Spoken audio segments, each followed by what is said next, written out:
Un livre, un tailleur de pierre, et un silence qui en dit long. Bienvenue à Vérités Obscures, je suis votre hôte, Léon. Dites-moi d'où vous nous écoutez. Laissez un commentaire ci-dessous. Ensemble, nous donnons vie à des secrets oubliés. Le village de Lower Haversham a toujours évolué au rythme tranquille de la tradition. Niché dans les replis des collines des Cotswolds, c'était un lieu de haies taillées, de fenêtres à rideaux de dentelle et d'une tour d'horloge qui n'avait pas tourné une minute plus vite depuis 50 ans. Les chaumières en pierre, mielées par le temps, arboraient le lierre comme un insigne de fierté. Rien n'a jamais changé ici, jusqu'à ce que quelque chose change. Tout a commencé un matin doré de mai, lors de l'inauguration de la fontaine commémorative sur la place du cimetière. Un bienfaiteur local, feu George Hartley, avait laissé des fonds pour une fontaine en granit qui devait être sculptée par le tailleur de pierre du village, Monsieur Isaac Corbin. C'était un cadeau curieux, de taille modeste, de conception classique, mais personne ne remettait en question son opportunité. Après tout, c'était un truc du genre George Hartley, de bon goût, sans prétention et totalement inutile. Miss Marple était assise au premier rang, une délicate tasse de thé à la main, l'image même d'une douce observation. Même si l'événement était assez agréable, elle trouva les gravures sur la fontaine étrangement précipitées. Certaines lettres étaient inégales, la date légèrement mal alignée. C'est vraiment dommage que M. Corbin n'ait pas été autorisé à le terminer correctement, murmura Madame Witherby à côté d'elle, ses gants blancs flottant au gré des ragots. Oh! Les yeux de Miss Marple se plissèrent légèrement. Y a-t-il eu une précipitation? Madame Witherby se pencha plus près, comme si le monument aux morts couvert de lierre lui-même pouvait écouter. Licencié la semaine dernière. Aucun avertissement. Ce n'est pas comme si M. Fairbank était si brusque, n'est-ce pas? M. Fairbank, marguillier et gardien autoproclamé des normes du village, n'était en effet pas connu pour sa brusquerie. Avocat à la retraite, il aimait l'ordre, le protocole et les longues réunions. Le fait qu'il ait si soudainement renvoyé Isaac Corbin, qui avait entretenu les pierres tombales et les monuments commémoratifs pendant plus de 20 ans, a suscité de discrets murmures parmi les femmes âgées présentes. Pauvre homme, a ajouté Madame Witherby, sa fille a également quitté le village il n'y a pas longtemps. Elle s'est enfuie avec un voyageur de commerce, j'ai entendu dire. Ce genre de choses jette toujours des ombres. Au moment où le vicaire avait béni la fontaine et que les cloches de l'église avaient sonné, Miss Marple avait oublié le souvenir de la gravure imparfaite et les bavardages entourant la disgrâce du tailleur de pierre. Elle découvrit que de si petites bizarreries avaient tendance à se transformer en révélations, si l'on savait attendre. Mais ce n'est que le lendemain matin, lorsque le jeune Freddy Lovelace, un garçon plus curieux que discret, est allé fouiner dans l'atelier de tailleur de pierre désaffecté, près de la lisière de la carrière, que la tranquillité du village s'est brisée. Il courut à bout de souffle jusqu'au bureau de poste du village, les joues rouges d'un mélange d'excitation et de peur. Il y a du sang sur le sol. Il a pleuré dans l'atelier de Corbin et la porte arrière est grande ouverte. L'atelier, longtemps ombragé par la carrière de calcaire voisine, était à moitié submergé de lierre et de mystère. En moins d'une heure, l'inspecteur Cray avait été convoqué de Market Cudford et un petit rassemblement de villageois s'était formé devant l'entrée bouclée. Miss Marple arriva d'un pas calme et d'un œil vif. Elle n'a pas parlé. Elle n'en avait pas besoin. À l'intérieur, une tache de sang tachait le sol en dalle. Un lourd ciseau à pierre était abandonné, la pointe noircie. Il n'y avait aucun signe d'Isaac Corbin. Ce que l'on trouva cependant, posé à côté d'un registre à moitié fermé sur la table de travail, était une page déchirée, épaisse de poussière mais de ton récent, portant 3 noms et un schéma grossier de ce qui ressemblait à une section du cimetière de l'église. L'inspecteur prit la page entre ses mains gantées, les sourcils froncés. « Qu'en pensez-vous, Miss Marple » demanda-t-il à moitié moqueur. Elle le regarda doucement mais ne dit rien de substantiel. « Oh, j'ose dire que ce n'est qu'une liste. proposa-t-elle d'un ton doux. Mais parfois les listes sont plus révélatrices parce qu'elles omettent que parce qu'elles contiennent. Et puis, juste avant que le soleil ne descende au-dessous de la carrière, la rumeur s'est répandue dans le village selon laquelle un deuxième homme manquait, M. Fairbank, celui-là même qui avait renvoyé Corbin quelques jours plus tôt. Alors que les ombres du soir s'allongeaient et que le village fermait à nouveau ses portes tôt, Miss Marple était assise tranquillement, près de son foyer, tricotant des aiguilles au repos. Quelque part entre le pur et le simple, elle avait commencé à démêler quelque chose de bien plus emmêlé qu'un fil. Lower Aversham n'était pas un endroit habitué au scandale, du moins pas au scandale bruyant et taché de sang. Les ragots se limitèrent généralement à des questions insignifiantes.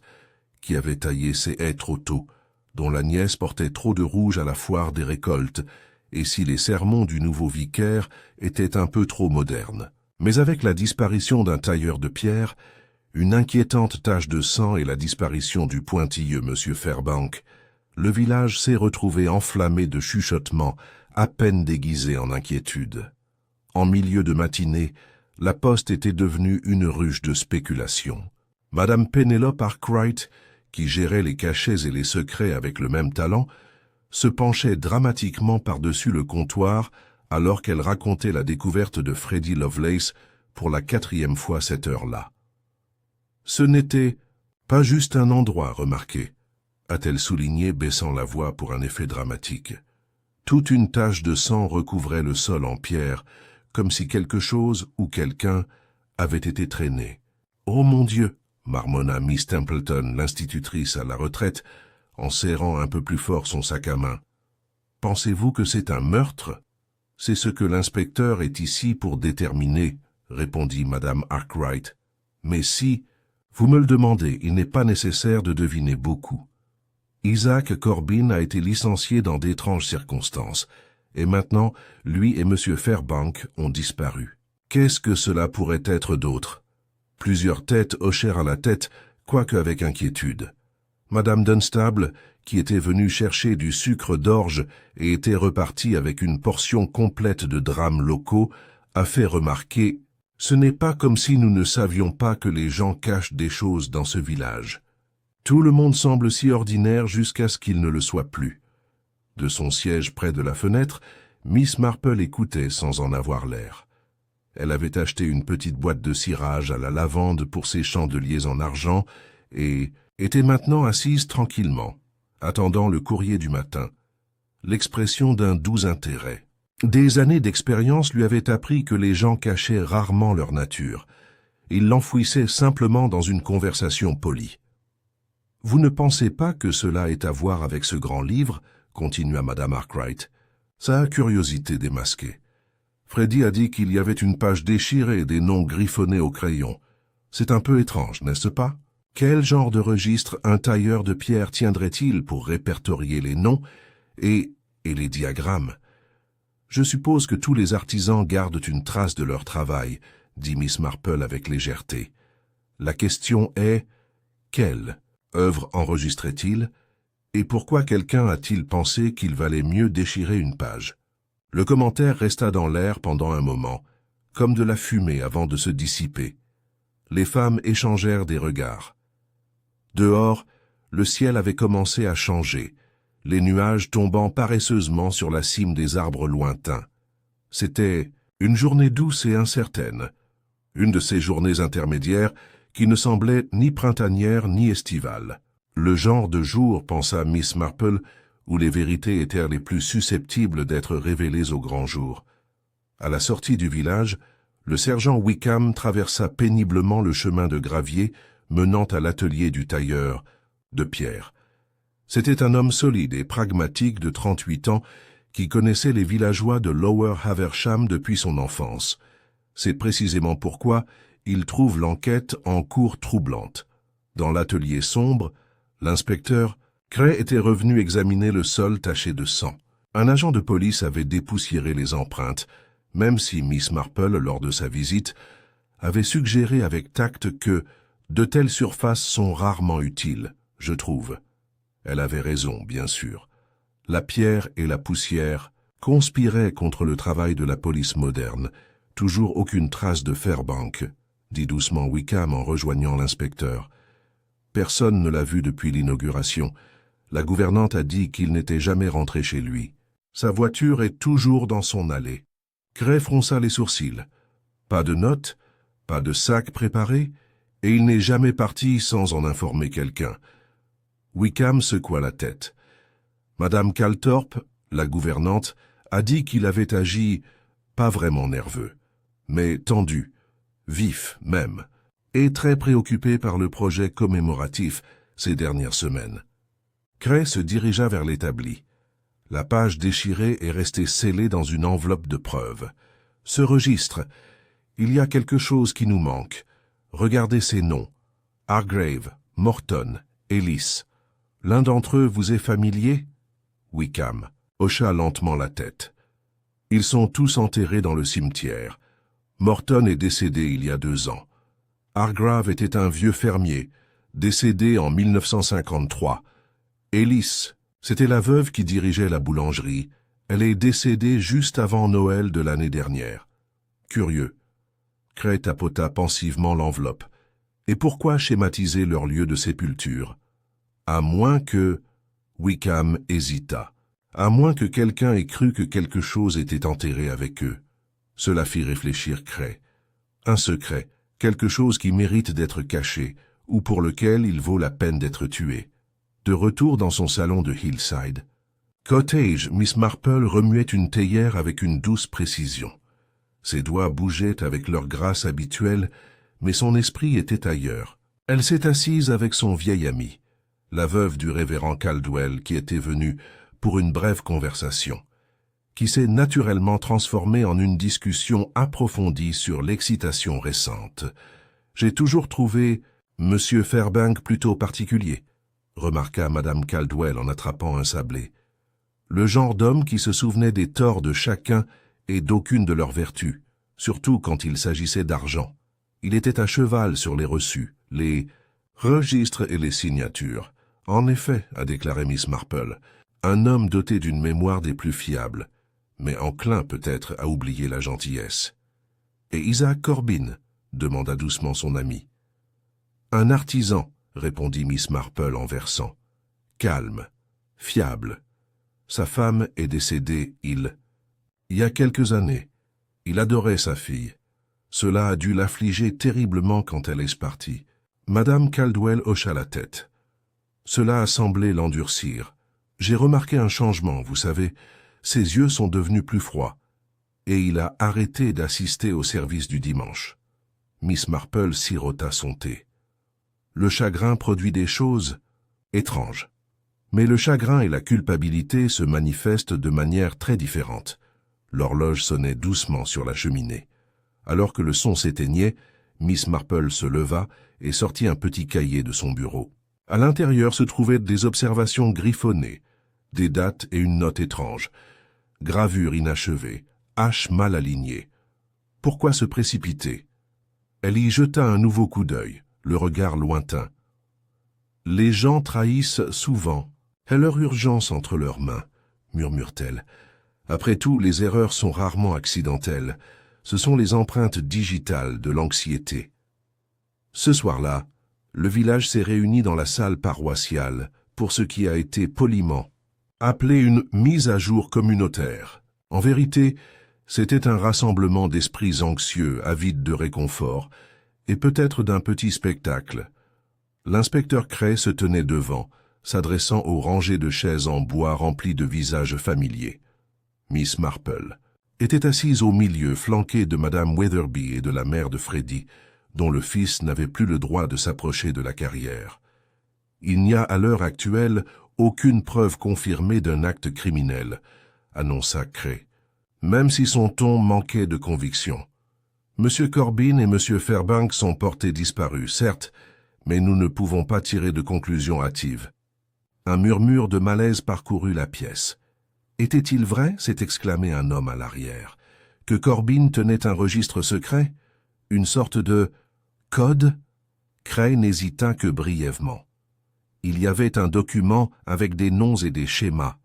Oui, il est en cours d'examen. Le regard de Miss Marple se tourna vers la main de l'inspecteur qui reposait trop fermement sur le podium. Il était perturbé, et cela signifiait que quelque chose n'allait effectivement pas. Une fois la réunion dispersée, elle était restée derrière, affirmant qu'elle avait égaré son châle. Alors que les derniers villageois sortaient, elle s'approcha, doucement de Cray. « Vous avez mentionné 3 noms, je crois. Hargrave, Morton et Ellis ?» Cray hocha la tête. « Puis-je vous suggérer, dit-elle, de demander au révérend Harding sa copie de l'ancien registre funéraire. Je me souviens que la pierre de M. Hargrave a dû être remplacée il y a quelques années. Isaac a fait le travail lui-même. Et la pierre de Madame Ellis a été déplacée l'automne dernier après s'être fissurée. » Cray parut surpris. « Vous pensez que les tombes ont été falsifiées ? » « Oh, je n'oserais pas suggérer quelque chose d'aussi scandaleux, » répondit doucement Miss Marple. « Mais si vous découvrez que l'un de ces complots a été réorganisé, ce ne sont peut-être pas les morts dont nous devrions nous préoccuper, mais ce qui se cache en dessous. » Elle fit un petit signe de tête et se tourna, son châle étant désormais soigneusement drapé sur son bras. Dehors, le vent remuait les arbres et la cloche de l'église sonna une fois au loin, un carillon solitaire qui parut, à ceux qui le remarquèrent étrangement final. Le lendemain matin s'est levé avec le silence incertain de la pluie du début du printemps, jetant un éclat argenté sur les pierres tombales du cimetière de Lower Haversham. Une fine brume s'accrochait aux pierres moussues, comme un secret refusant de se dévoiler. L'inspecteur Cray était revenu juste après le lever du soleil, avec 2 agents et la coopération réticente du révérend Harding, qui avait été réveillé de son petit déjeuner par un coup urgent et une demande d'accès complet au registre funéraire et au terrain de l'église. Miss Marple, bien sûr, savait qu'il viendrait. Elle avait passé sa matinée comme elle le faisait, toujours, à s'occuper de son jardin. Les tulipes commençaient à s'ouvrir et elle les examinait attentivement à la recherche de signes de dommages causés par les limaces, tandis que son esprit s'occupait de bien plus que de la terre et des tiges. C'est pendant qu'elle attachait soigneusement une digitale tombante qu'une voix familière appela par-dessus le mur du jardin. « Miss Marple, je dis Miss Marple. » Freddy Lovelace, casquette de travers et joues roses, bondit dans l'allée vers elle. « Freddy, fais attention, » prévint-elle doucement. « Le chemin est glissant par ce temps. Je reviens tout juste du presbytère, » dit-il à bout de souffle. « L'inspecteur Cray est en train de creuser une tombe. » Elle fit une pause époussetant une trace de terre humide sur ses gants. « Lequel puis-je demander ?»« Chez Monsieur Hargrave, je pense. » Il long bouclé et tout, en effet. Elle n'offrit aucune surprise, seulement un signe de tête pensif. « Eh bien, j'espère qu'ils feront attention. Il y a peu de choses plus faciles à perturber que de vieux os et des secrets plus anciens. » Freddy la regarda un moment, comme s'il essayait de décider si elle plaisantait. Mais Miss Marple était déjà revenue à ses tulipes. En milieu de matinée, le cimetière était devenu une scène d'activité improbable. La petite tombe de Roger Hargrave, autrefois un agriculteur, respecté mais discret qui était décédé paisiblement dans son sommeil, est désormais ouverte à l'air humide du printemps. Une bâche en toile avait été érigée pour protéger le site de la pluie et des regards des villageois curieux. L'inspecteur Cray s'est agenouillé à côté du cercueil déterré avec le sergent Wickham. Le cercueil avait été soigneusement ouvert et son contenu étudié dans un silence sinistre. Les restes squelettiques de M. Hargrave n'ont pas été dérangés, enterrés avec un chapelet usé et une montre de poche. Mais niché sous ses côtes, clairement placé là avec intention, se trouvait un petit paquet de toile cirée. À l'intérieur, 3 bagues, une poche pleine de pièces étrangères, et ce qui semble être un billet plié, daté de 1919. Une touche de tailleur de pierre, marmonna Wickham. Seul quelqu'un ayant un accès précis à la tombe aurait eu la chance de placer quelque chose comme ça. Corbin? Cray fronça les sourcils. Ou quelqu'un qui lui a donné des instructions. Ce n'est pas un petit vol, c'est une dissimulation. Wickham leva les yeux. Pensez-vous que les autres tombes, celles de Morton, d'Ellis, contiennent des emballages similaires? Une seule façon de le savoir, dit Cray d'un air sombre. Mais nous devrons procéder avec prudence. Nous ne dérangeons pas seulement les tombes, nous perturbons les héritages. De retour au presbytère, le révérend Harding faisait les 100 pas. C'était un homme doux, aux cheveux argentés et à la voix douce, mais même lui ne pouvait prétendre être insensible aux événements qui se déroulaient dans sa paroisse. Je ne m'en doutais pas.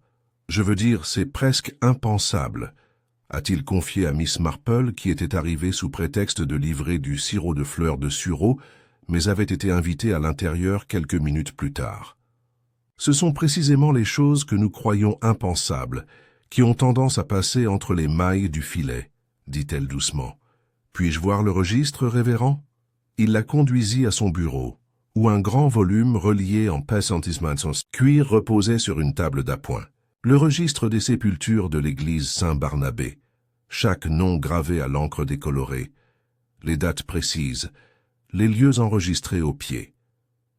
Miss Marple l'examina lentement, ses doigts parcourant les inscriptions pour Hargrave, Morton et Ellis.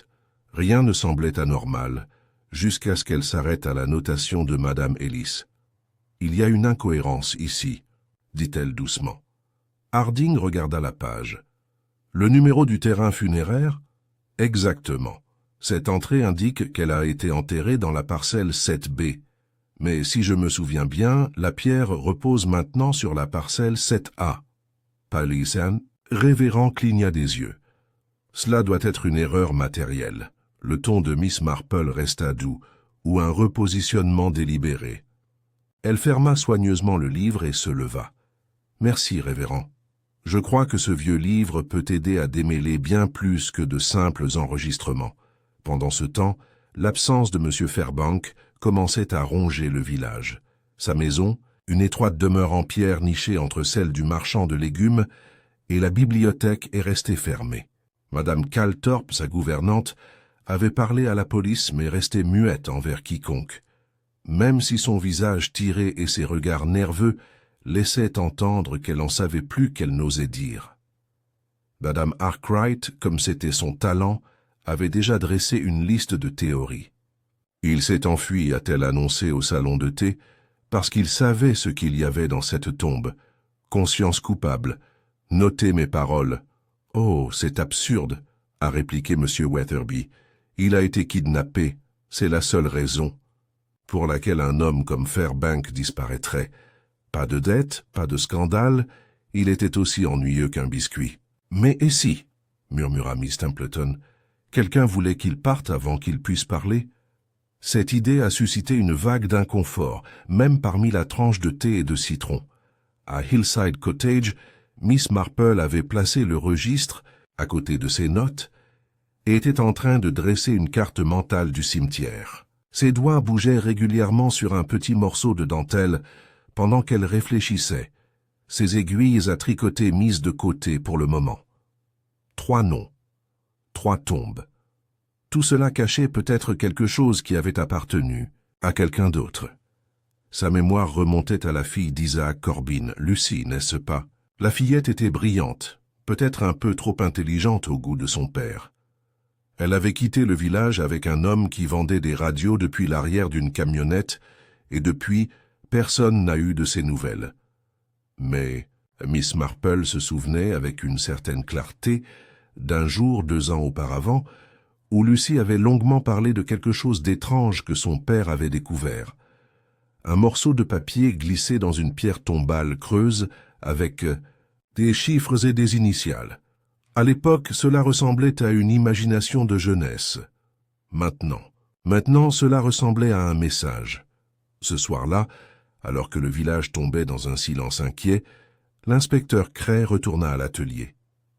Les lieux étaient depuis longtemps dégagés, mais il avait obtenu une clé de la paroisse et entra maintenant seul.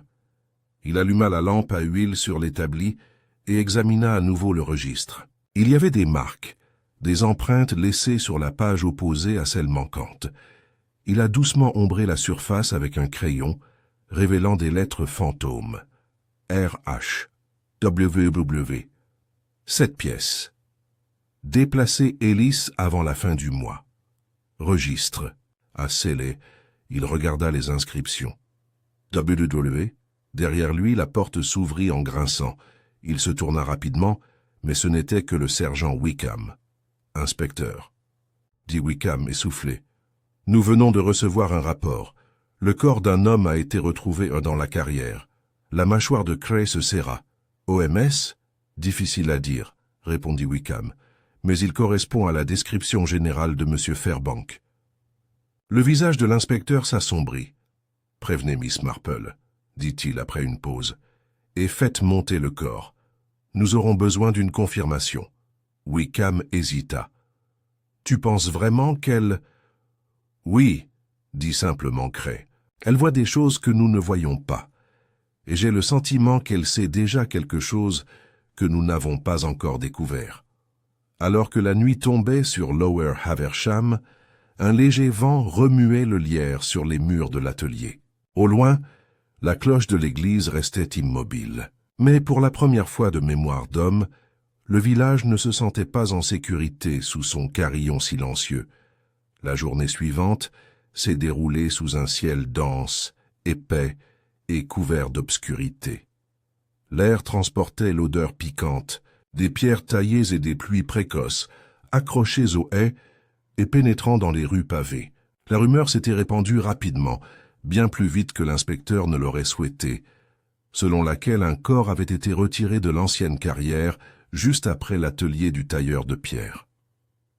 Le cadavre, confirmé par Madame Calthorpe et le révérend Harding, comme étant M. Fairbank, avait été retrouvé coincé sous une plateforme de calcaire, partiellement submergée et dissimulée par des décombres tachés de mousse. Son pardessus était déchiré, une chaussure manquante et une fine entaille coupée sur le côté de la tête. Les agents, au visage sombre et prudent, l'avaient récupéré à l'aube. Officiellement, rien n'a été dit. Officieusement, tout était murmuré. Assassiné, siffla Madame Witherby à Miss Templeton alors qu'il passait devant le marchand de légumes. Cela ne fait aucun doute. La carrière est dangereuse, Pénélope, répondit Templeton avec incertitude. Il est peut-être tombé.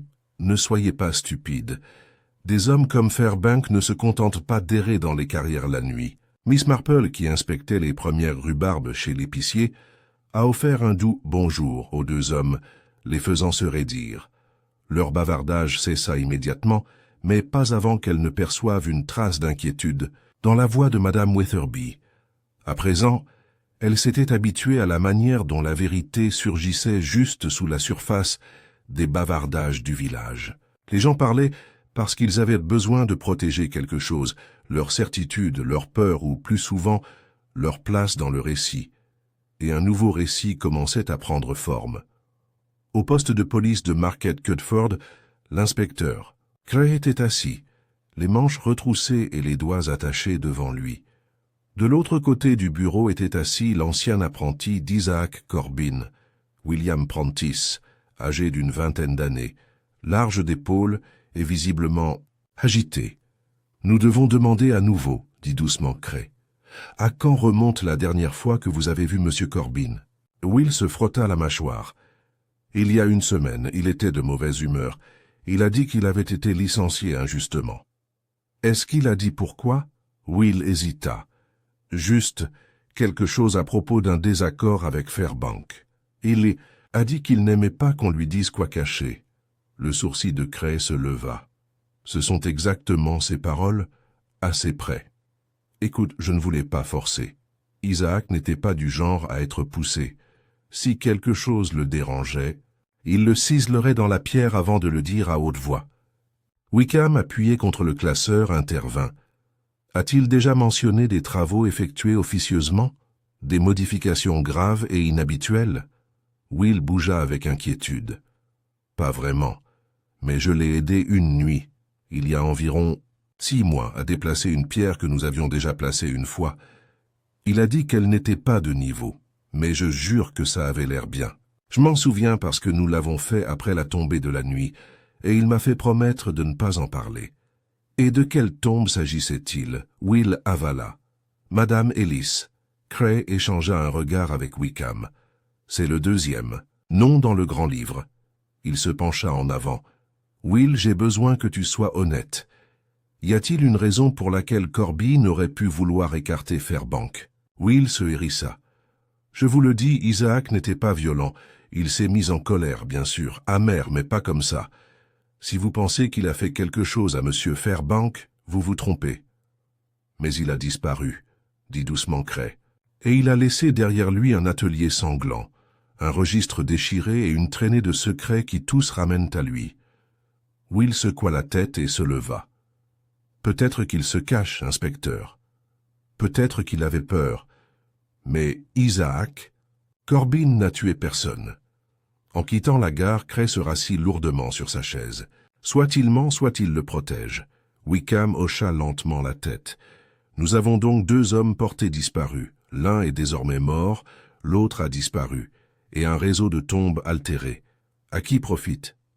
C'est pour cela, dit Cray, que nous avons besoin de Miss Marple. Miss Marple est arrivée au poste plus tard dans l'après-midi, accueillie avec une tasse de thé fort et un signe de tête poli du sergent Wickham. Elle avait apporté avec elle un petit paquet enveloppé de toile cirée. « Inspecteur », commença-t-elle en posant le colis, « j'ai pensé que cela pourrait vous intéresser. » À l'intérieur se trouvaient 3 photographies, vieilles, décolorées et raidies par le temps. L'une d'elles montrait George Hartley, le bienfaiteur local qui avait financé la fontaine commémorative. Un autre a capturé Fairbank sur une photo de groupe prise 10 ans plus tôt, aux côtés d'Isaac Corbin, du révérend Harding et de Madame Ellis, alors boulangère et veuve du village. La dernière photo, cependant, était la plus curieuse. Il présentait le même groupe, mais avec un visage supplémentaire. Un homme grand et mince vêtu d'un manteau sombre. Cray plissa les yeux. « Qui est-ce ?»« Walter Wetherell » répondit Miss Marple. « Un avocat d'Oxford qui avait des liens familiaux ?»« À Lower Haversham. Il lui rendait souvent visite, surtout après la guerre. La rumeur disait qu'il courtisait Madame Ellis pendant un certain temps. Mais, plus important encore, c'est lui qui a négocié le legs initial de la succession de M. Hartley. » Cray s'assit en avant. Walter Wetherell. Elle hocha la tête. Les initiales dans le grand livre. Et la note du grand livre disait « Déplacer Ellis avant la fin du mois. Le grand livre doit être scellé. » Ce qui suggère qu'il était toujours impliqué dans tout ce qui était caché sous cette tombe. « Je crois, » a dit doucement Miss Marple, « que ces tombes n'ont pas été simplement modifiées pour être dissimulées, mais utilisées comme coffre-fort, lieu sûr, caché à la vue de tous, gardé par le vernis du caractère sacré. » Les yeux de Wickham s'écarquillèrent, et Corbin, en tant que tailleur de pierre, était le seul capable de falsifier sans éveiller les soupçons. Exactement. Cray se leva et fit les 100 pas. Mais où est Wetherell maintenant? Est-il encore vivant? Miss Marple sortit un autre mot de son sac à main. En fait, il a visité le village il y a 3 semaines. Tranquillement. Il a séjourné à l'auberge sous le nom de M. Wallis. Cray laissa échapper un petit sifflement. Nous sommes trompés d'homme. Corbin a peut-être découvert quelque chose ou a menacé de le révéler. Fairbank, en tant que marguillier, le savait peut-être. Et Wetherell, c'est lui qui tire les ficelles. Et, ajouta délicatement Miss Marple, peut-être en éliminant les détails. Ce soir-là, alors que les ombres s'allongeaient sur le village, Miss Marple rentra chez elle et trouva un mot caché sous sa porte. Pas d'enveloppe, aucune signature. Seulement 3 mots écrits dans une écriture soignée et délibérée. « Arrête de creuser, Jane. » Elle resta un long moment dans le hall, le message tremblant légèrement dans sa main. Puis, sans un mot, elle se dirigea vers sa cheminée et plaça doucement le message dans les flammes. Le papier s'est gondolé et noirci en cendres. Dehors, le vent remuait le lierre contre les murs, murmurant l'avertissement encore et encore. Le lendemain de l'arrivée de l'avertissement anonyme à Hillside Cottage, Miss Marple reprit ses activités avec la même détermination tranquille qui avait toujours marqué ses enquêtes. La menace, bien que glaçante par sa brièveté, avait confirmé quelque chose qu'elle soupçonnait déjà. Quelqu'un à Lower Haversham était profondément déterminé à garder le passé enterré. Elle n'a parlé de la note à personne. Pas encore. La peur était souvent un miroir utile et lorsqu'elle était projetée de manière subtile, elle révélait davantage sur son émetteur que sur sa cible. Au lieu de cela, elle a préparé son thé, nourri ses merles et rassemblé son panier de jardinage. Mais au lieu de se diriger vers ses parterres de fleurs, elle a emprunté l'allée jusqu'au cimetière, un panier inoffensif à la main et une question persistante dans son esprit. La tombe de Madame Ellis était toujours bouclée avec une fine corde, même si le sol présentait des signes de perturbation récente. La couche arable avait été soigneusement remplacée, mais pour un œil exercé, il était évident que quelque chose avait été exhumé, puis recouvert à nouveau. Miss Marple s'approcha de la pierre tombale, feignant de s'intéresser aux lierres qui menaçaient d'envahir sa base. Alors qu'elle écartait doucement les vignes, elle remarqua quelque chose de particulier. Le bord de la pierre avait été reciselé, subtilement, mais récemment. Une fine poussière blanche s'accrochait encore au coin inférieur, et l'inscription n'était plus centrée comme elle l'était autrefois. Miss Marple s'agenouilla et examina le sol à la base de la pierre. Au milieu de la craie émiettée et des mauvaises herbes, quelque chose a attiré la lumière. Un éclat de laiton, pas plus gros qu'un bouton, à moitié enfoui dans le sol. Avec précaution, elle le déterra et le retourna dans sa paume. Une clé, petit, antique et usé, lisse au niveau de la poignée. Une clé avec un numéro légèrement gravé dans le laiton. N de Grimé 11. Le même matin, l'inspecteur Cray et le sergent Wickham étaient revenus au poste avec la nouvelle d'une percée, ou plutôt du début d'une percée. « Nous avons retracé les mouvements de Wetherell », a rapporté Wickham. Il a séjourné au Blue Dove Inn enregistré sous le nom de Wallis, comme l'a dit Miss Marple. Mais il a payé en espèces, n'a jamais utilisé son vrai nom et est parti. Après seulement 2 nuits. « Est-ce qu'il a parlé à quelqu'un » demanda Cray. « Seulement l'aubergiste. Il avait l'air poli. Il prétendait rechercher d'anciens registres familiaux pour un livre sur le droit des successions rurales. » Cray renifla. « Une histoire probable, et personne n'a trouvé étrange qu'il fouine dans le registre de l'Église. » « Pas avant que nous le demandions. » Cray tapota le bureau avec un crayon. « Il est prudent et cela le rend dangereux. » « Et Corbin est toujours porté disparu, » a ajouté Wickham. « S'il est vivant, il se cache de quelque chose ou de quelqu'un, ou restait silencieux. » L'inspecteur s'appuya contre le dossier de sa chaise et se frotta les tempes. « Nous avons besoin de quelque chose de concret, quelque chose qui relie tous ces noms et tombes ensemble, parce que pour l'instant, nous n'avons que des fragments. » Les fragments, cependant, étaient la spécialité de Miss Marple. Elle avait quitté le cimetière avec la clé en laiton bien rangée dans sa poche et s'était dirigée vers le chalet de feu, Monsieur Fairbank.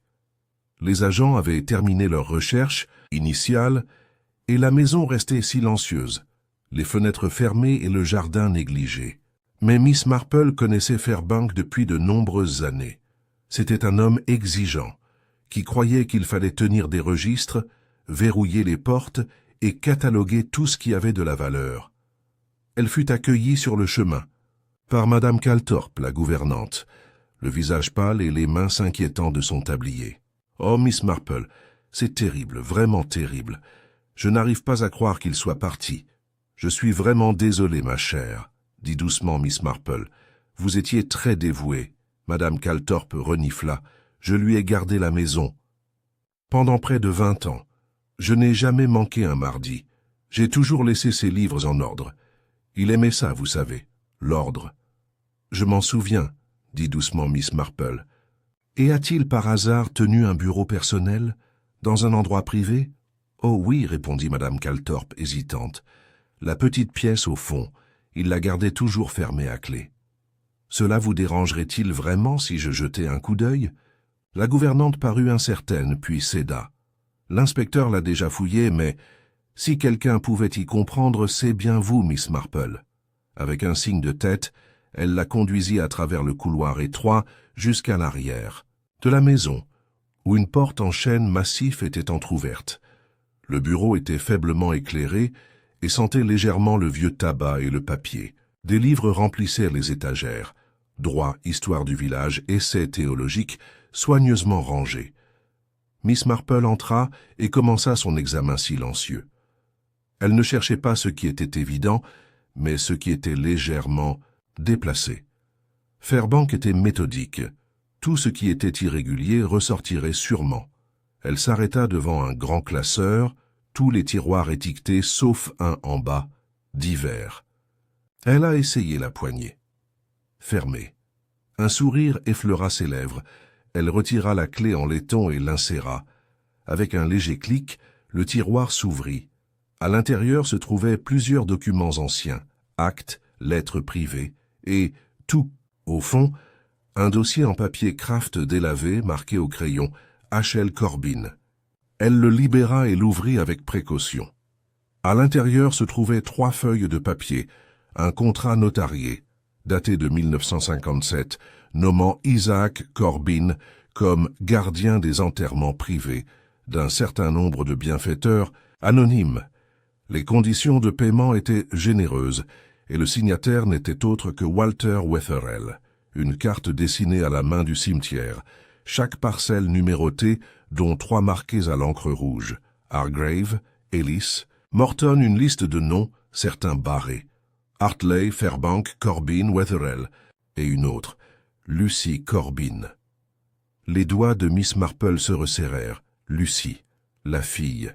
Elle remit soigneusement le dossier dans son panier, son esprit s'emballant. Lucy n'avait été mentionnée qu'une seule fois depuis le début de l'histoire, toujours comme une note en bas de page du déclin de son père. Mais maintenant, son nom figurait sur une liste liée à des tombes cachées, au paiement secret d'un avocat et à une série de violences. Était-elle retournée à Lower, à Versham, ou n'était-elle jamais vraiment partie? À la même heure, l'inspecteur Cray recevait un visiteur au poste. Will Prentice était revenu, le visage pâle, les doigts tremblants. « J'ai menti », dit-il en se tenant sur le pas de la porte. « J'ai dit qu'Isaac n'était pas assez en colère pour tuer. Mais il l'était, pas contre Fairbank avec Wetherell. » « Pourquoi ?» Will s'assit et se frotta le visage. « Je les ai entendus une fois, tard dans la nuit. Wetherell est venu à l'atelier. Ils se sont disputés à propos du grand livre, à propos du contenu de l'une des tombes. Lequel? Will avala. Chez Hargrave, il a dit que quelque chose n'était plus là. Il a dit que quelqu'un l'avait pris. Wetherell a accusé Isaac d'avoir volé la tombe. Et il l'a fait? Will hésita. Il ne l'a pas nié, mais il a dit qu'il avait raison, qu'il avait appris quelque chose sur ce qu'ils cachaient tous, quelque chose à voir avec Lucy. Il a dit qu'elle avait été utilisée et qu'il n'en ferait plus partie. Cray se pencha en avant. Utilisée comment? Je ne sais pas. Mais Isaac a dit qu'il avait caché la vérité quelque part où personne ne la regarderait. Il a dit que si quelque chose lui arrivait, quelqu'un d'autre la trouverait. Le visage de Cray se durcit. Nous devons découvrir cette vérité avant que quelqu'un d'autre n'y parvienne en premier. Ce soir-là, Miss Marple était assise dans son salon, le dossier en carton étalé devant elle et son tricot intact dans son panier. Le feu crépitait faiblement. Ses pensées se tournèrent vers Lucy, non pas comme la fille capricieuse des vieux potins, mais comme le fil caché qui courait sous tout. 3 noms avaient été enterrés, 3 secrets ensevelis. Mais le 4e nom était toujours vivant. Et si l'instinct de Miss Marple était correct, Lucy Corbin était soit la prochaine cible, soit la clé de tout. C'était la fin de l'après-midi lorsque Miss Marple se dirigea vers le cottage situé au bord de Tanner's Lane, juste après l'ancienne forge du forgeron. Le jardin était envahi par la végétation, les volets tirés et le lierre commençait à reconquérir les murs. Il appartenait autrefois à la famille Corbin. Isaac, sa femme Esther, que Dieu ait son âme, et leur fille unique, Lucy. Personne n'y avait vécu depuis le départ de Lucy, il y a près de 2 ans. Du moins, c'est ce qu'on disait. Miss. Marple savait qu'il valait mieux ne pas prendre les départs au pied de la lettre. Elle s'approcha lentement de la porte du cottage, son panier sur le bras, un mouchoir en lin plié et une petite boîte de sablé soigneusement rangée à l'intérieur, une sorte de carte de visite. L'air sentait la terre humide et les premiers lilas. Dans le village, une cloche sonna 4 fois, faible dans le bruissement des haies. Pour l'œil moyen, la maison était abandonnée. Mais Miss Marple remarqua les feuilles fraîchement enlevées sur le seuil de la porte. Un léger contour de semelle de chaussure. Une empreinte de main à peine visible sur la vitre poussiéreuse de la fenêtre. Elle frappa 2 fois, fermement, mais sans urgence. Il n'y eut pas de réponse au début. Puis, juste au moment où elle se tournait pour partir, elle entendit la serrure tourner. La porte s'ouvrit en grinçant sur 2 pouces. Derrière lui, des yeux pâles, prudents et vifs. « Oui ?» dit une voix de femme. « J'espère que vous pardonnerez cette intrusion, » dit Miss Marple avec sa gentillesse habituelle. « Mais je t'ai apporté ça. Je n'étais pas sûr que quelqu'un soit venu te surveiller. » Une pause. La porte s'ouvrit plus largement. La femme qui se tenait là était plus jeune que dans les souvenirs de Miss Marple, toujours dans la vingtaine, même si son visage arborait l'air tiré de quelqu'un qui avait vécu bien plus d'années, que son acte de naissance ne le suggérait. Ses cheveux au beurre étaient rentrés derrière ses oreilles, et son cardigan, bien que propre, était effiloché au niveau des manches. « Miss Marple, dit-elle doucement, je pensais que tu pourrais venir. » Miss Marple entra sans rien demander, pénétrant dans une pièce qui sentait la vieille pierre et quelque chose de légèrement médicinal. Lucy Corbin bougeait doucement, délibérément, comme si elle craignait que ses pas ne soulèvent une poussière chargée de souvenirs indésirables. « Je ne suis pas partie aussi longtemps qu'on le pense, » dit-elle en s'asseyant en face de Miss Marple, « mais j'ai vite appris que certains retours devaient se faire en secret. Je m'en doutais. » répondit doucement Miss Marple en lui offrant la boîte de conserve. « Vous avez quitté le village, oui, mais pas pour toujours. » Les yeux de Lucy s'assombrirent. « Je suis revenu l'automne dernier, tranquillement. Je suis resté chez un ami à Cudford, mais je suis venu ici, la nuit principalement, pour mettre les choses au clair et voir mon père, avant que tout ne tourne mal. » Le panier à tricoter de Miss Marple est resté intact sur ses genoux. « Vous saviez que quelque chose n'allait pas entre votre père et Monsieur Fairbank. » Lucy eut un petit sourire amer. Fairbank a toujours eu peur de la vérité. Et mon père, eh bien, il a commencé à perdre patience pour les secrets. Surtout une fois qu'il a trouvé cette enveloppe cachée derrière, le vieux registre de la cheminée. « Le contrat ?» Lucy hocha la tête. « Signé par Wetherell, je l'ai lu aussi. Mon père m'a dit de ne pas le faire, mais je l'ai fait. Ce n'était pas un contrat, c'était un chantage déguisé en légitimité. Ils l'ont payé non seulement pour déplacer des pierres, mais pour cacher des objets dans les tombes de personnes qui avaient accepté ou qui n'avaient pas le choix. » « Et il a accepté ?»« Au début, oui, » a admis Lucy. « L'argent était trop beau. Il a toujours dit que cela m'aiderait à aller à l'école, à quitter le village. Mais quand il a découvert ce qui était caché, des obligations volées, des bijoux et même un titre de propriété qu'il a reconnu, il a essayé de se retirer. » La voix de Miss Marple était presque un murmure. « Et c'est à ce moment-là que Wetherell est revenu ?» Lucy hocha de nouveau la tête. « Il a dit que mon père lui devait, que s'il ne coopérait pas, il s'assurerait que certaines personnes pensent qu'Isaac avait pris les objets lui-même, qu'il les avait enterrés et prévoyait de les récupérer plus tard. Monsieur Fairbank, il le croyait. Je soupçonne que Fairbank a commencé à paniquer lorsqu'il a réalisé quel secret il avait contribué à supprimer, » a déclaré Miss Marple. Et puis, il a disparu. Un silence tomba. Lucy baissa les yeux sur ses mains. J'étais avec mon père la nuit avant la disparition de Fairbank. Il avait peur, mais pas de la police, mais de Wetherell. Il a dit que l'homme était de retour au village, en utilisant un faux nom, Il m'a averti de ne pas venir au chalet pendant un moment. Je pense qu'il avait l'intention d'affronter Wetherell. Miss Marple se pencha légèrement en avant. « Lucy, sais-tu où est ton père maintenant ?» Lucy croisa son regard. « Je pense qu'il est toujours en vie. Je ne sais pas où, mais il m'a laissé quelque chose que je n'ai pas encore ouvert. » Les yeux de Miss Marple brillaient d'intérêt. « Puis-je le voir ?» Lucy se leva, marcha lentement vers le vieux foyer en pierre et récupéra une boîte en bois, simple, avec la serrure rouillée. Elle le tendit à Miss Marple. À l'intérieur se trouvait une lettre pliée. Miss Marple lut en silence. « Lucy, si vous lisez ceci, je suis entrée dans la clandestinité, littéralement ou autrement. Je n'ai jamais rien volé. Mais je sais qui. Elle l'a fait.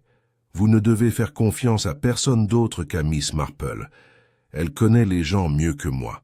Le grand livre ne contenait pas toute la vérité. Le vrai secret, c'est ce qui manque. Demandez-lui d'examiner la page 17. » Le front de Miss Marple se plissa.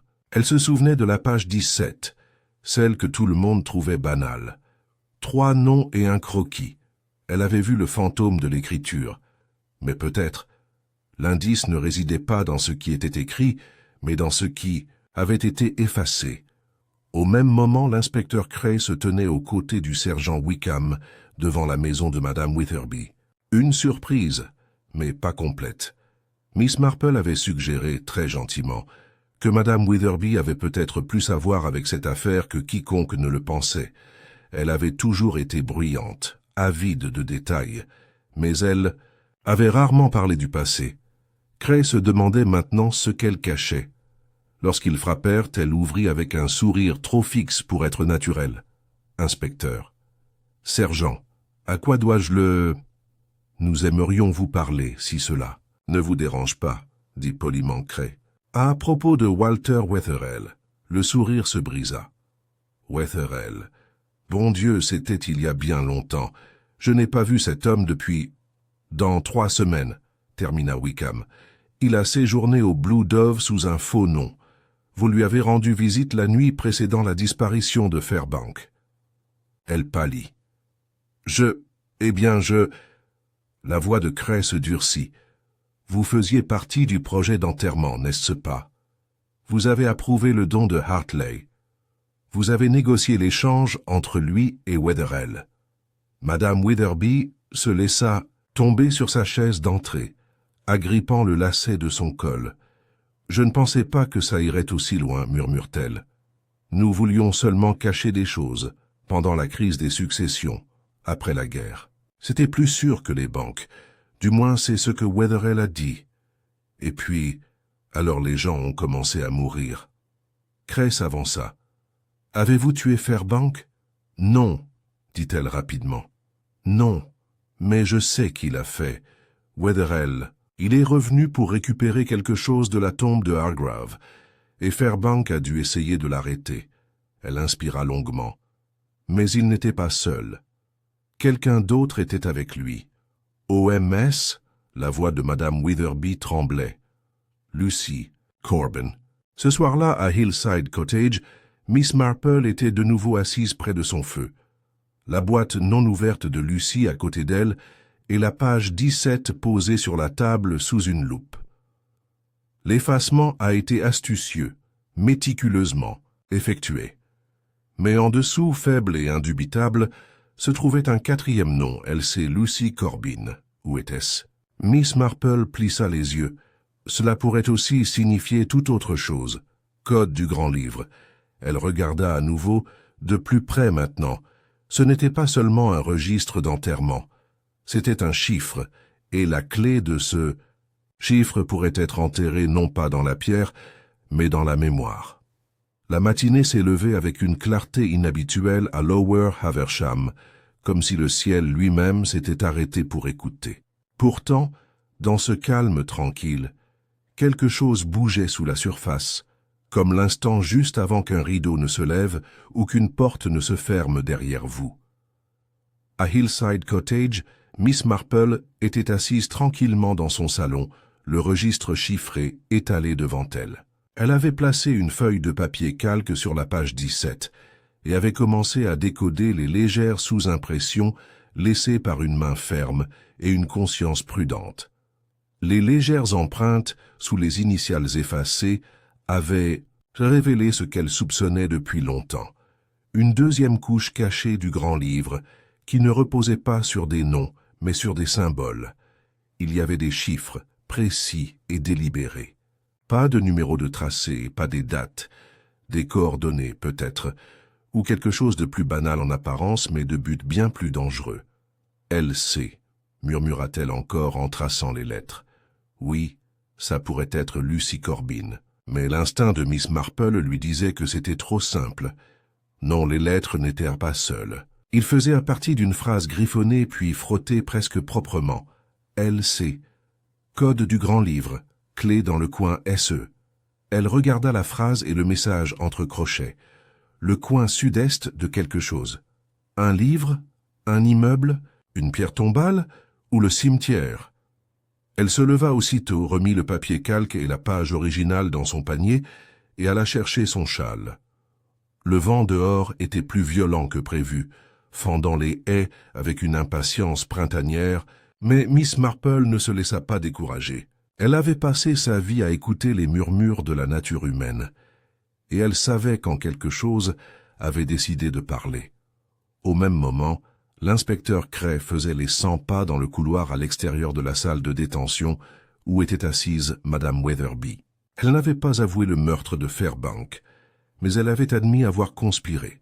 Collusion avec Walter Wetherell, connaissance des tombes, et même organisé le blanchiment des fonds de la succession Hartley au moyen de faux legs. Ce qu'elle n'avait pas admis, et ce que Cray ne pouvait toujours pas prouver, c'était qui avait tué Fairbank, ni où était allé Isaac Corbin. « Elle en sait plus », murmura-t-il au sergent Wickham, qui se tenait à proximité, avec « un dossier de preuves. Elle est terrifiée, répondit Wickham, « et pas de nous. » Ils furent interrompus par un agent qui entra d'un pas vif dans le couloir. « Télégramme, monsieur d'Oxford. Les appartements de Wetherell ont été fouillés. » Cray prit le message et le lut rapidement. « Rien ?» demanda-t-il, presque incrédule. « Pas de Wetherell, pas de bien. Vidé. Mais ils ont trouvé un reçu. Il a loué une voiture privée il y a 2 jours pour retourner à Lower Amersham, déposée près de l'ancienne carrière. » La mâchoire de Cray se tendit. Il est de retour. Wickham fronça les sourcils. « Vous pensez qu'il se cache à proximité ?»« Je pense, dit lentement Cray. Il est en train de régler les détails. Et si Isaac Corbin est toujours en vie, Wetherell cherche peut-être à le faire taire. Pour de bon. » Miss Marple arriva au cimetière de Saint-Barnabé peu après 10 heures. Elle parcourait ces sentiers sinueux avec une grâce sans hâte, passant devant des pierres qu'elle connaissait depuis son enfance, des noms profondément gravés par le temps, des histoires enfouies encore plus profondément. Elle s'arrêta à l'angle sud-est, là où les tombes les plus anciennes penchaient comme des épaules fatiguées vers le soleil. Elle n'avait pas de carte, seulement de la mémoire et de l'instinct. Ses yeux balayèrent les pierres jusqu'à ce qu'elle la trouve, une petite pierre tombale banale, presque avalée par le lierre. Le nom avait disparu, mais Miss Marple s'en souvenait bien. Laurent Cattermole, décédé en 1861. Pas de famille. Aucun visiteur. Elle se pencha à côté, chassant mousse et lichen. Le sol près de la base était légèrement enfoncé. Miss Marple sortit de son panier sa truelle de jardinage, emportée, bien sûr, pour de telles urgences horticoles imprévues. Et commença à creuser. Doucement, régulièrement. 6 pouces plus bas, sa truelle heurta quelque chose de solide. Elle déblaya le sol et révéla une étroite caisse en bois, vieillie mais intacte. Elle le souleva avec précaution et le posa sur la pierre. À l'intérieur se trouvait une collection de documents, des enveloppes scellées, des notes pliées et un mince registre. Mais contrairement au registre d'Isaac Corbin, celui-ci ne portait aucun nom, uniquement les symboles, les clés et les codes de référence, coordonnées, roues chiffrées, horodatage. Pas des tombes. Voûte. Miss Marple se tourna vers la dernière page. C'était daté d'il y a 2 mois. C'est trop dangereux maintenant. Il regarde. Enterrer la vérité. Si je disparais, la carte reste. Hissée, elle ferma soigneusement la boîte et se leva. Elle avait trouvé la dernière sauvegarde d'Isaac. Mais plus important encore, elle avait découvert son intention. Dénoncer le réseau que Wetherell avait construit, non seulement en cachant des objets de famille, mais en blanchissant des objets de valeur à travers les registres paroissiaux, les actes et les tombes. Un projet passé inaperçu pendant des décennies. Maintenant, tout était en train de se défaire. À la même heure, Lucy Corbin se tenait de nouveau dans l'atelier. Elle était revenue à contre-cœur, plus attirée par la mémoire que par l'espoir. L'endroit portait encore la tache sombre sur le sol, les outils intacts depuis le jour où son père avait disparu. Le grand livre avait disparu. L'inspecteur avait tout pris. Et pourtant, elle sentait que quelque chose persistait. Elle tendit la main vers l'étagère au-dessus de l'établi, où son père avait rangé ses outils à main. Parmi les ciseaux et les pierres à polir, elle repéra une petite boîte. Une boîte à biscuits, étiquetée « épingle ». À l'intérieur, il n'y avait que 2 objets, un mouchoir plié et une bague en argent. La bague portait une inscription sur la bande intérieure. « À Lucy, pour tout ce que tu as enduré. » Elle a le tas. C'était l'écriture de sa mère. La bague avait disparu depuis la mort de sa mère, et avec cela il y avait un mot dans la main de son père. « Je ne vous ai jamais dit toute la vérité. J'ai fait une erreur il y a des années. J'ai accepté de les aider, je me suis dit que c'était pour vous. Mais ils ont enterré plus que des trésors dans ces tombes. Ils ont enterré l'avenir des gens. Je ne pouvais pas vivre avec ça. Alors j'ai gardé une chose, la seule chose que j'ai jamais regretté d'avoir abandonnée. La bague de votre mère. Si vous trouvez ça, s'il vous plaît, pardonnez-moi. » Les larmes piquèrent les yeux de Lucy. Elle ferma la boîte et la serra contre sa poitrine. En début de soirée, la police avait élargi ses recherches autour de la carrière. Une traînée d'empreintes de pas, d'hommes et d'autres plus petites et plus légères, avait été trouvée menant au chemin désaffecté qui passait autrefois derrière l'ancien pont ferroviaire. Cray les suivit avec Wickham et un agent de police, se faufilant dans les sous-bois et escaladant les pierres jusqu'à ce qu'ils atteignent un hangar en bois bas, à moitié enterré dans les ronces. À l'intérieur, ils trouvèrent Isaac Corbin, vivant. À peine conscience et vêtements déchirés, son front meurtri. Il s'était caché, mais pas par choix. « Il est venu me chercher », murmura Isaac, alors que Cray s'agenouillait à côté de lui. « Wetherell. Je pensais avoir détruit le registre. Je ne savais pas que j'avais caché le vrai. Je l'ai enterré là où je jouais quand j'étais enfant. La vieille tombe dans le coin sud-est. » Cray lui saisit la main. « Nous l'avons, monsieur Corbin. Vous êtes en sécurité maintenant. » Mais Isaac secoua faiblement la tête. « Personne n'est en sécurité, » murmure-t-il. « Pas tant qu'il est encore là-bas. » De retour au village, Miss Marple rencontra Lucy à Hillside Cottage. Elle tendit à la jeune fille la boîte en bois ainsi que la bague. Lucy ouvrit le couvercle, les larmes coulant. « J'ai trouvé ça dans l'atelier, » dit-elle en montrant la note. « Il voulait que je lui pardonne. »« Vous l'avez déjà fait, » dit doucement Miss Marple.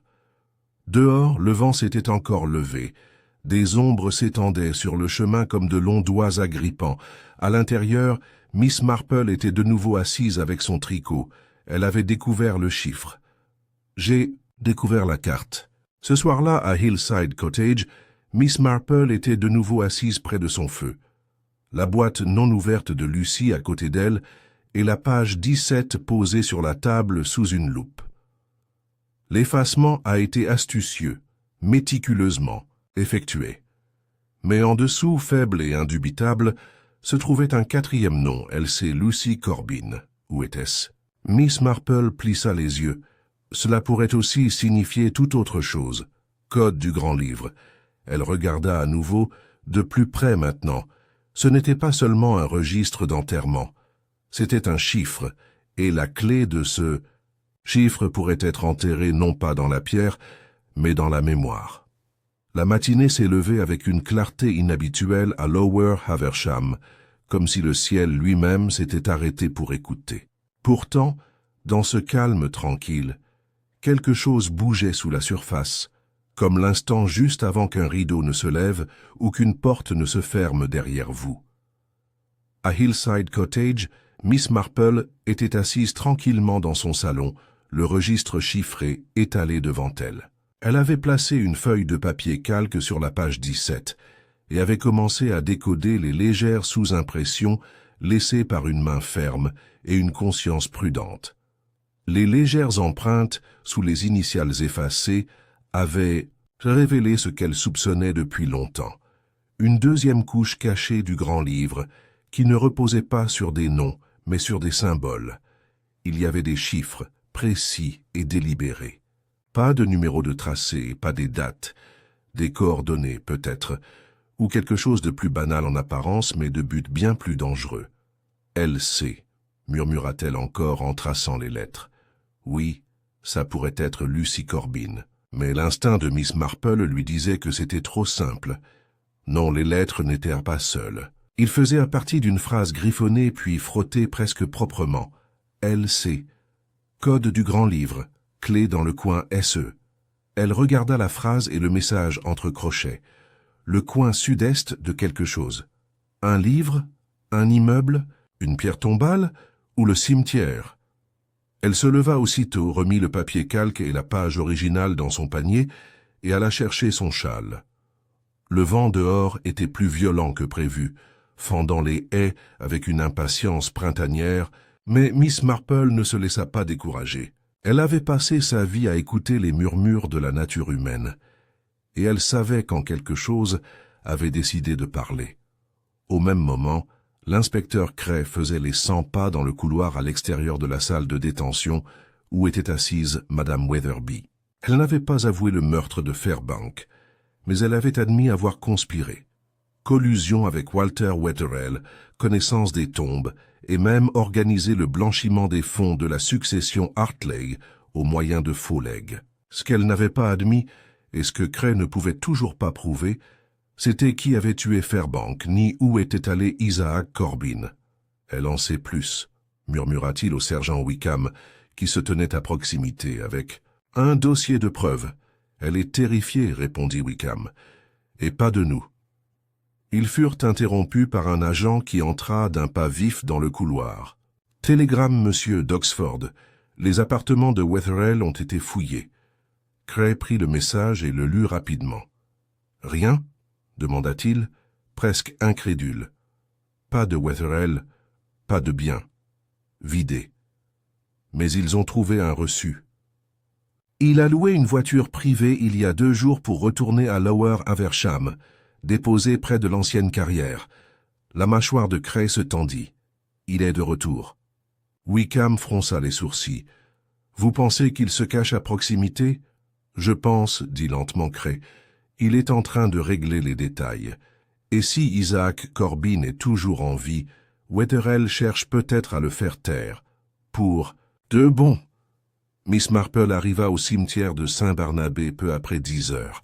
Elle parcourait ces sentiers sinueux avec une grâce sans hâte, passant devant des pierres qu'elle connaissait depuis son enfance, des noms profondément gravés par le temps, des histoires enfouies encore plus profondément. Elle s'arrêta à l'angle sud-est, là où les tombes les plus anciennes penchaient comme des épaules fatiguées vers le soleil.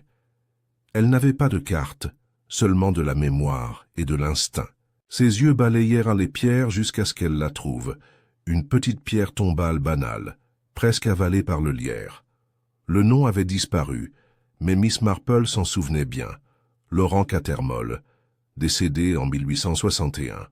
Pas de famille, aucun visiteur. Elle se pencha à côté, chassant mousse et lichen. Le sol près de la base était légèrement enfoncé. Miss Marple sortit de son panier sa truelle de jardinage, emportée, bien sûr, pour de telles urgences horticoles imprévues. Et commença à creuser. Doucement, régulièrement. 6 pouces plus bas, sa truelle heurta quelque chose de solide. Elle déblaya le sol et révéla une étroite caisse en bois, vieilli mais intact. Elle le souleva avec précaution et le posa sur la pierre. À l'intérieur se trouvait une collection de documents, des enveloppes scellées, des notes pliées et un mince registre. Mais contrairement au registre d'Isaac Corbin, celui-ci ne portait aucun nom, uniquement les symboles, les clés et les codes de référence, coordonnées, roues chiffrées, horodatage. Pas des tombes. Voûte.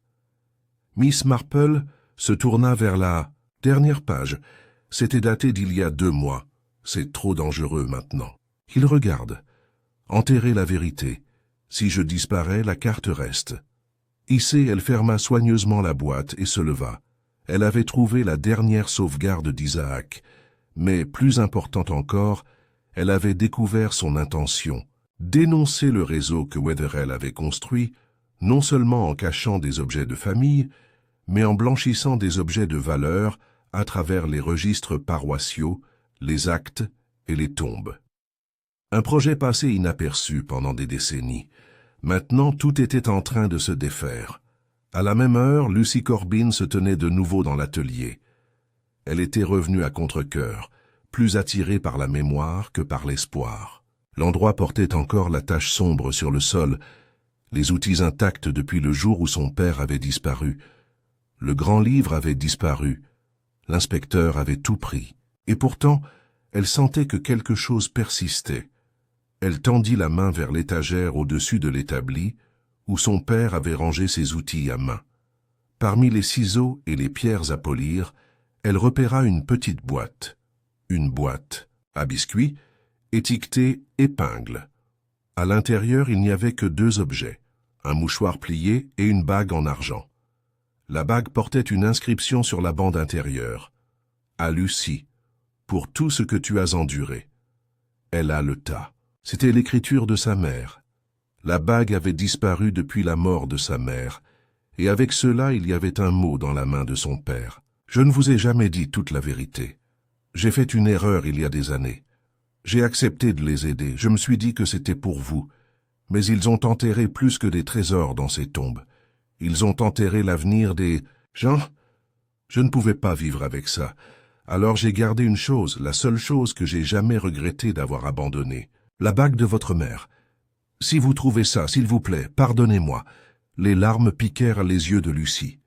Elle ferma la boîte et la serra contre sa poitrine. En début de soirée, la police avait élargi ses recherches autour de la carrière. Une traînée d'empreintes de pas, d'hommes et d'autres plus petites et plus légères, avait été trouvée menant au chemin désaffecté qui passait autrefois derrière l'ancien pont ferroviaire. Cray les suivit avec Wickham et un agent de police, se faufilant dans les sous-bois et escaladant les pierres jusqu'à ce qu'ils atteignent un hangar en bois bas, à moitié enterré dans les ronces. À l'intérieur, ils trouvèrent Isaac Corbin, vivant. À peine conscient, ses vêtements déchirés, son front meurtri. Il s'était caché, mais pas par choix. « Il est venu me chercher », murmura Isaac, alors que Cray s'agenouillait à côté de lui. « Wetherell. Je pensais avoir détruit le registre. Je ne savais pas que j'avais caché le vrai. Je l'ai enterré là où je jouais quand j'étais enfant. La vieille tombe dans le coin sud-est. » Cray lui saisit la main. « Nous l'avons, monsieur Corbin. Vous êtes en sécurité maintenant. » Mais Isaac secoua faiblement la tête. « Personne n'est en sécurité, » murmure-t-il. « Pas tant qu'il est encore là-bas. » De retour au village, Miss Marple rencontra Lucy à Hillside Cottage. Elle tendit à la jeune fille la boîte en bois ainsi que la bague. Lucy ouvrit le couvercle, les larmes coulant. « J'ai trouvé ça dans l'atelier, » dit-elle en montrant la note. « Il voulait que je lui pardonne. »« Vous l'avez déjà fait, » dit doucement Miss Marple. Dehors, le vent s'était encore levé.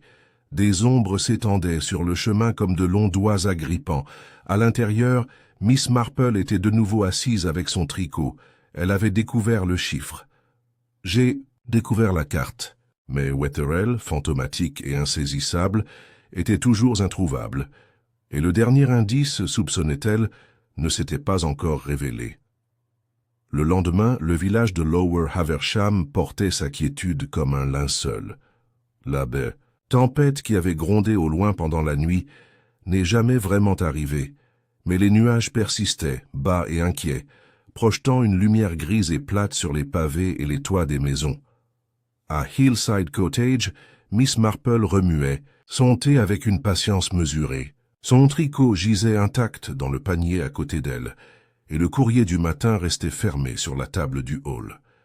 Elle attendait quelque chose, ou quelqu'un. La boîte en bois contenant le registre caché d'Isaac Corbin avait été récupérée, plus tôt par l'inspecteur Cray, mais pas avant que Miss Marple n'en ait soigneusement transcrit la dernière page.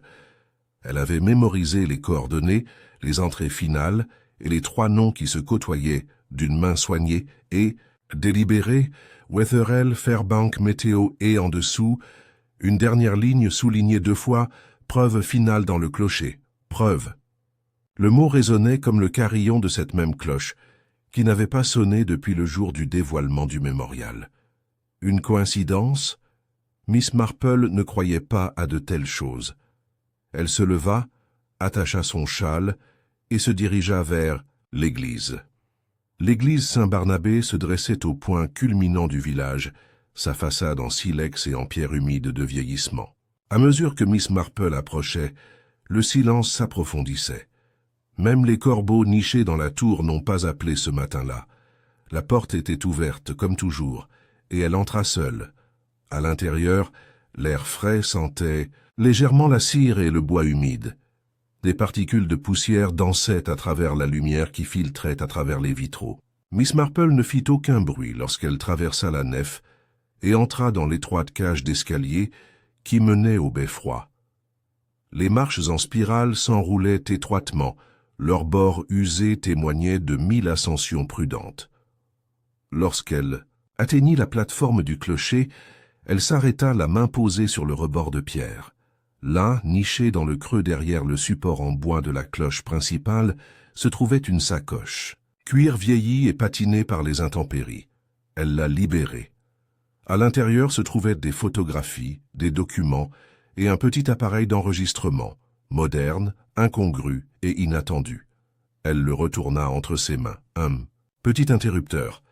Un feu rouge. Elle appuya sur play statique crépitant, puis une voix d'homme, claire et réfléchie. « Voici Walter Wetherell.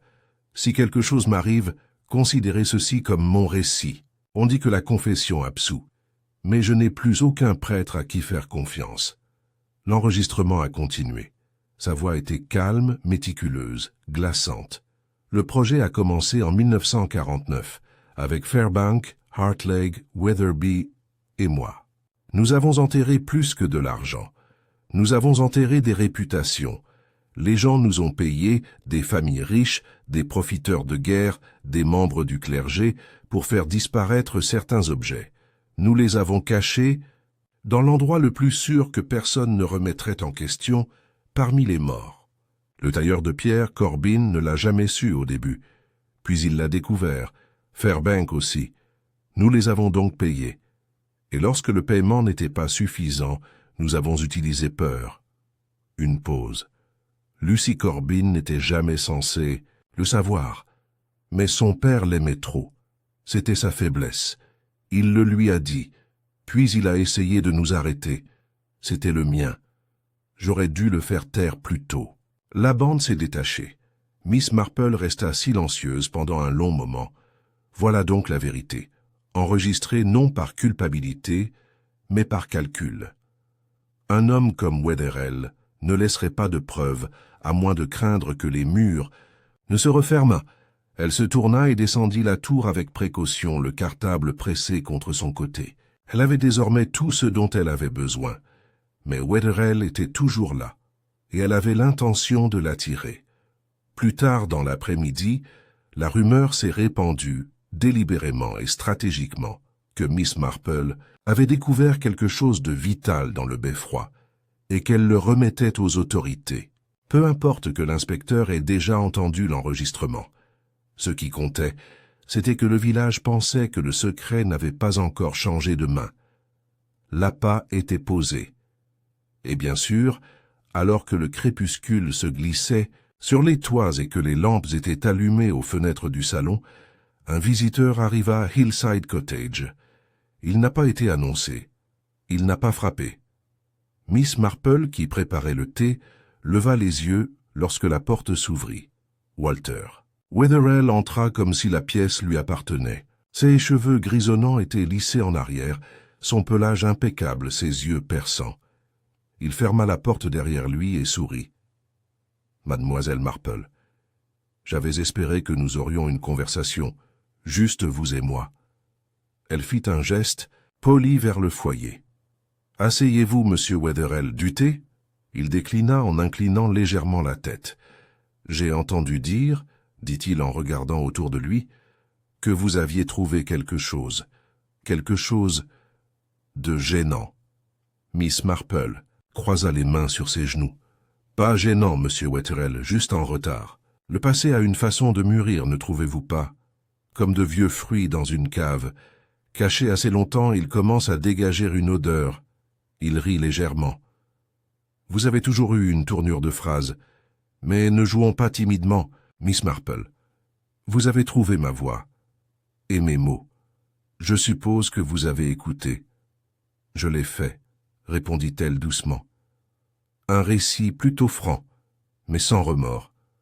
Le remords est pour ceux qui échouent. Et la justice? C'est pour les imbéciles qui y croient. L'expression de Miss Marple n'a pas changé. Vous avez tué Fairbank. Wetherell n'a offert aucun démenti. Il a paniqué, dit-il, presque ennuyé. Il a toujours été faible. Weatherby savait se taire, mais Fairbank, il voulait se faire pardonner. Écrire des lettres, se rendre. J'ai essayé de le raisonner. Mais la raison ne va pas plus loin. Et Isaac Corbin. Le ton de Wetherell s'assombrit. Isaac était plus intelligent que je ne le pensais. Il a caché le deuxième registre, planté cet enregistrement. Mais il m'a sous-estimé. Non, dit doucement Miss Marple, il comptait sur toi. Il savait que tu viendrais ici, que ta fierté ne permettrait rien de moins. Pour la première fois, la confiance de Wetherell vacilla. Miss Marple se leva, sa voix toujours douce. « Et maintenant, dit-elle, vous êtes tombé dans un piège que vous avez créé vous-même. » La porte d'entrée s'ouvrit brusquement. L'inspecteur Cray et le sergent Wickham entrèrent avec une autorité rapide. Wetherell se tourna, la fureur éclatant dans les yeux. « Toi, monsieur Wetherell, » dit Cray sèchement, « vous êtes en état d'arrestation pour le meurtre d'Harold Fairbank et pour complot visant à dissimuler des biens volés en violation du code des successions de la couronne. Vous pouvez garder le silence, mais j'espère que vous envisagerez d'enregistrer une autre confession, cette fois pour les tribunaux. » Les épaules de Wetherell s'affaissèrent. Ses mains se serrèrent une fois, puis détendues. « Bien joué, Miss. Marple, dit-il froidement alors qu'il le menottait, vous avez toujours préféré le théâtre à la vérité. »« Non, » dit-elle en regardant calmement, « seulement de la patience. » Le lendemain, la nouvelle se répandit dans Lower Haversham, comme une longue page. Walter Wetherell avait été capturé. Madame Weatherby ferait face à des accusations. Les tombes seront examinées minutieusement sur ordre du diocèse, et Isaac Corbin, lentement en convalescence à l'hôpital, n'est plus considéré comme un suspect, mais comme un lanceur d'alerte. Lucy Corbin, bien que toujours accablée par l'ombre du passé, a de nouveau marché librement dans le village, observée par certains, prise en pitié par d'autres, mais désormais attachée par aucun des deux.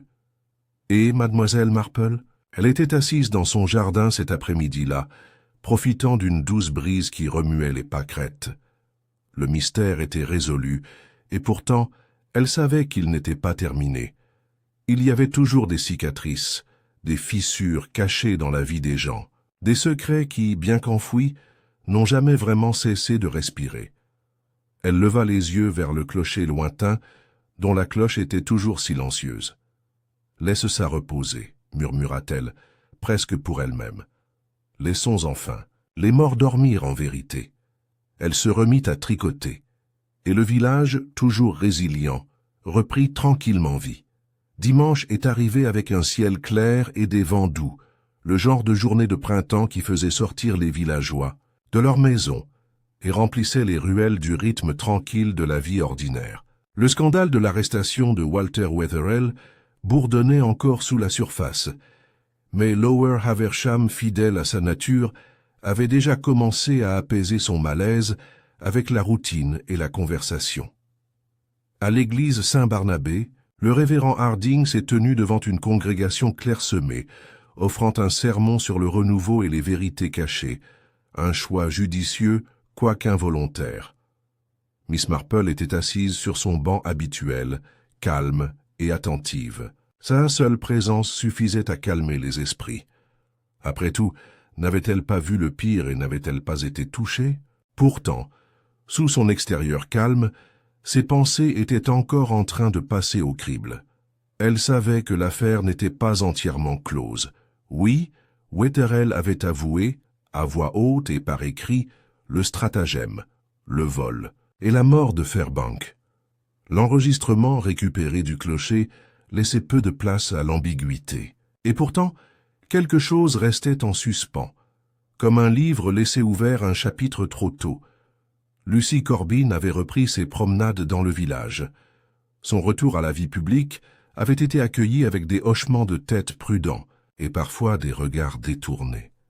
Elle supportait le poids de la curiosité du village avec une grâce tranquille, mais Miss Marple pouvait voir la tension sous son sang-froid. Elle décida qu'il était temps de prendre le thé. Cet après-midi-là, Lucy était assise dans le salon de Hillside Cottage, ses mains tenant une tasse de Darjeeling fort. La bague que son père lui avait rendue, celle de sa mère, reposait sur une chaîne autour de son cou. Miss Marple avait préparé une modeste tartinade de sandwich au concombre et de génoise au citron, plus pour la tradition que pour l'appétit. Walter Wetherell sera traduit en justice demain matin, dit doucement Miss Marple. L'inspecteur Cray pense que son témoignage dévoilera le reste du stratagème, en particulier l'implication de ceux qu'il a refusé de nommer dans l'enregistrement. Lucy baissa les yeux. « Je ne comprends toujours pas pourquoi il m'a épargné. » Miss Marple remua son thé. « Je crois qu'il vous pensait insignifiant. Vous n'avez jamais fait partie du cercle d'origine. Vous n'étiez même pas en vie lorsque les premiers arrangements ont commencé. Pour lui, vous étiez une ombre à la périphérie. Mais je savais tout, dit doucement Lucy. Mon père me l'a dit, il m'a fait confiance. Oui, acquiesça Miss Marple. Et ce faisant, il espérait vous protéger. Mais aussi, je pense, vous transférer le fardeau. Lucy leva les yeux. Il y a autre chose, n'est-ce pas? Elle a demandé. Quelque chose que tu n'as pas dit. Miss Marple posa sa cuillère. Il y en a, a-t-elle répondu. Vous voyez, Lucy, Wetherell n'a pas agi seul dans la mort de Fairbank. Lucy se figea. Tu veux dire? Je veux dire, dit doucement Miss Marple, quelqu'un d'autre était présent à la carrière cette nuit-là. Une autre personne a laissé des traces. Quelqu'un avec un motif différent. Moins pour faire taire le passé que pour s'assurer que la vérité ne refait jamais surface. Lucy pâlit. OMS? La voix de Miss Marple était basse. Votre père. Plus tard dans la journée, l'inspecteur Cray rejoignit Miss Marple au cimetière, où les pierres tombales n'étaient plus marquées par des cordes ou des agents, leurs secrets découverts et leur sol retourné au repos. Ils se tenaient ensemble en silence devant la fontaine commémorative, sa dédicace sculptée étant désormais entièrement nettoyée et corrigée. « Tu es sûr ?» demanda Cray. Miss Marple hocha la tête. Isaac Corbin ne s'est pas contenté de s'enfuir. Il a organisé sa disparition pour gagner du temps pour placer la dernière pièce. Cray fronça les sourcils. « Mais pourquoi tuer Fairbank? Je pensais qu'il voulait révéler la vérité. »« Oh, il l'a fait, » a déclaré Miss Marple, « mais il voulait aussi le contrôler. » Elle fouilla dans son panier et en sortit la transcription, pliée de la dernière page du grand livre caché. En bas de la main d'Isaac, une autre ligne était apparue. Le glas sonne aussi bien pour les hommes que pour les monstres. « Un aveu » demanda Cray. « Un avertissement » corrigea Miss Marple. Il savait que Fairbank était sur le point de s'adresser aux autorités, mais Fairbank était compromis. Il avait accepté des pots de vin. falsifier des dossiers. Isaac pensait que le dénoncer entacherait la crédibilité de toute la révélation. Alors il a agi, pas dans la peur, dans un but précis. Cray expira. Il pensait que tuer Fairbank préserverait la plus grande vérité.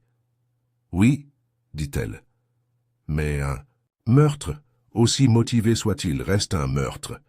Cray leva les yeux vers le clocher de l'église. Et Lucie, elle ne le sait pas. Et je pense qu'il vaut mieux qu'elle ne le sache pas. Cray hocha lentement la tête. Et Weatherby? Une complice. Peur, pas malveillante. Je crois que les tribunaux la jugeront avec indulgence. Et Isaac? La voix de Miss Marple baissa. Il est en train de mourir, inspecteur.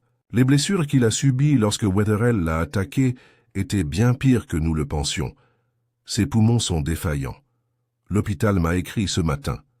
Cray resta silencieux pendant un long moment. Il devrait être jugé. Il le sera, a déclaré Miss Marple. Mais le temps pourrait dépasser la justice. Ce soir-là, Miss Marple a rendu visite à Isaac Corbin à l'hôpital général Market Cudford. La pièce était sombre, l'air filtré par des machines silencieuses et des voix sourdes derrière les rideaux.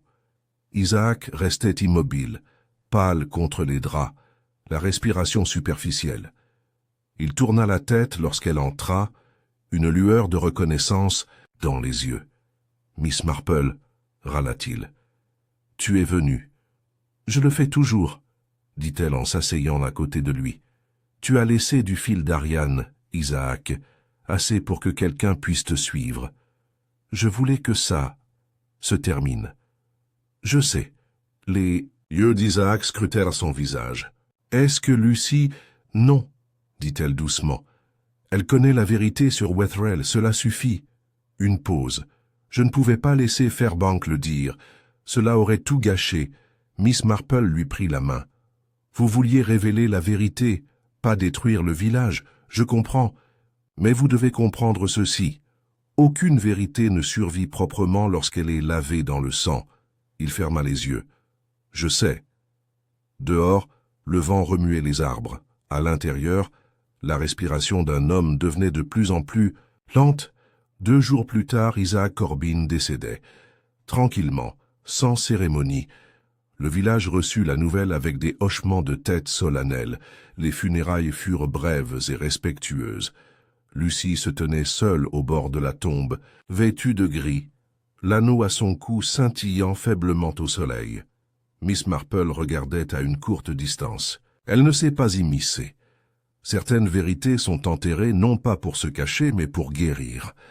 Après le service, Miss Marple se promena une dernière fois dans le cimetière. Elle passa devant des tombes désormais débarrassées de tout secret, et devant des pierres débarrassées de toute tromperie. La vie, pensait-elle, était ainsi. Des couches de terre, de sens, les unes sur les autres.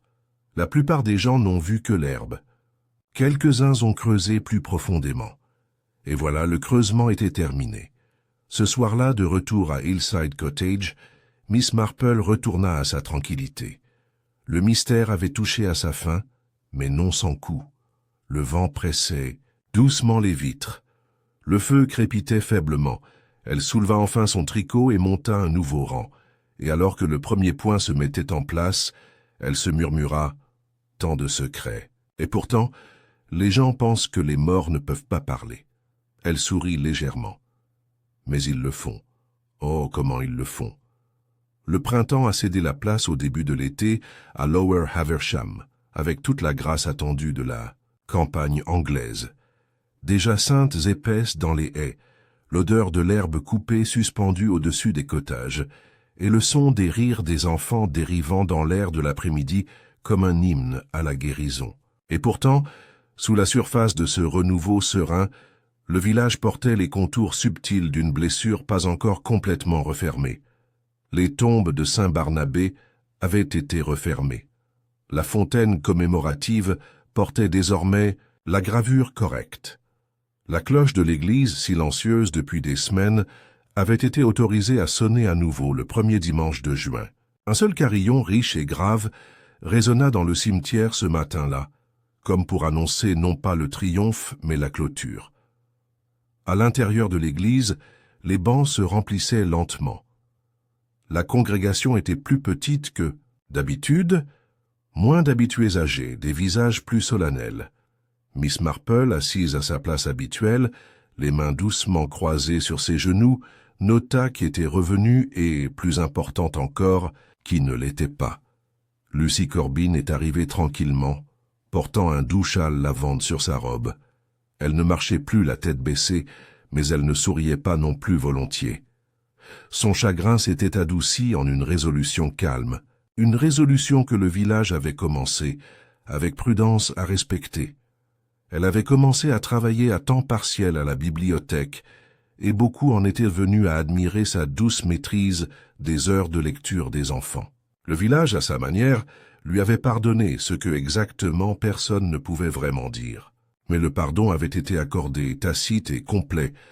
Après le service, Miss Marple a parcouru le chemin du cimetière, s'arrêtant devant la pierre tombale d'Isaac Corbin. C'était simple, pas d'épitaphe. Juste son nom, ses dates et une petite gravure à la base, un anneau de feuilles de laurier subtilement en forme de compas de maçon. Lucy se tenait à côté d'elle. « Je leur ai demandé d'ajouter cela, » dit-elle doucement en désignant la sculpture. Il n'a jamais eu beaucoup d'utilité pour les symboles, mais il croyait au travail honnête, même à la fin. Miss Marple hocha la tête. C'est très approprié. Ils restèrent un moment silencieux, les oiseaux bruissant dans les ifs derrière eux. « Je ne pense pas que je resterai éternellement au village, » finit par dire Lucy. « Il y a trop de rappels. Mais pas encore. J'ai encore des choses à terminer. » Et pour commencer, ajouta doucement Miss Marple. Lucy la regarda. « Comment vivez-vous » En sachant autant sur les gens, Miss Marple, en voyant le pire encore et encore, Miss Marple sourit, les yeux lointains. « Parce que je vois aussi l'autre côté, les petites gentillesses, les regrets, le courage. Il ne faut jamais laisser les ombres obscurcir la lumière. Toute vérité n'est pas douloureuse, et tous les mensonges ne sont pas cruels. Les gens sont infiniment compliqués, mais toujours instructifs. » Au tribunal de première instance de Market Cudford, Walter Wetherell a comparu pour être mis en accusation dans un costume impeccable et des chaussures cirées, mais même son apparence immaculée ne pouvait dissimuler l'usure des dernières semaines.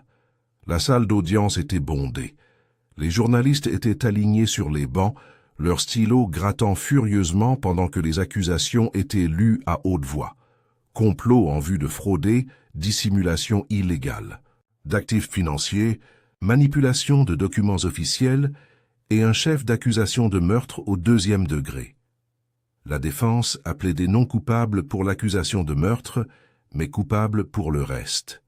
Son avocat a parlé de traumatisme passé, de loyauté, déplacé et de désespoir financier. Le juge a écouté, mais sa peine n'a pas été clémente, 20 ans. Sans possibilité de libération conditionnelle avant 15 ans, Wetherell n'a montré aucune émotion lorsqu'il a été emmené. Miss Marple, qui avait assisté discrètement à l'audience, remarqua plus tard que son silence était moins une résignation qu'un calcul.